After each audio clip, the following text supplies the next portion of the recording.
nuko umuntu ari gukingikira ufite nyuma y'imvururu zivutse hagati ya Miki na Regis ubwo Aga yaje nawe akitereka imbere ya mikoro akabwira agasubiza Regis cyangwa se uwitwa Kapiteni Regis. Ibyo byose tugiye kubirambura hano ngiye mujye kubana ni Mr. Nkusi. Umunsi wafashwe nyine amavideo ya nuko umuntu ari gukingikira ufite video zawe ku nk'urumogi, ariko umunsi byagiye ku karubanda agatinda kazaza n'amenyo y'imbere. Umunsi ibyo biboro byaje sibyo, ibiboro byaje ye ntabwo najya bino bintu abagore bavuze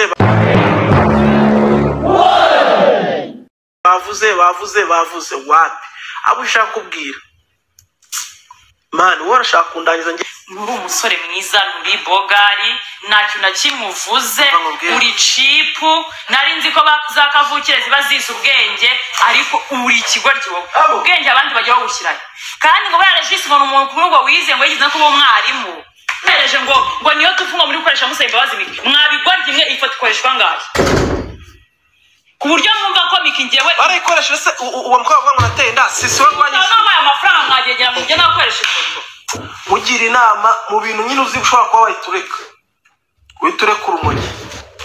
Ngiye shobora kuzakuvuga neza afite ibyo ndi kuvugira wera uyu munota ni segonda unyumvise ndi kuvuga amagambo ngiye waka winjiriye muri zitakuri. Nyuma yo gutegereza igihe kingana n'amasaha 28 dutegereje icyo Aga ari buvuge kuri ibi bintu, araje aravuze ndetse twumvishe n'uruhande ahagazeho. Naho nge mwari kumwe ni Mr. Nkusi nk'ibisanzwe bayita Ineza G. Dure mu nkuru zacu ziri imbere.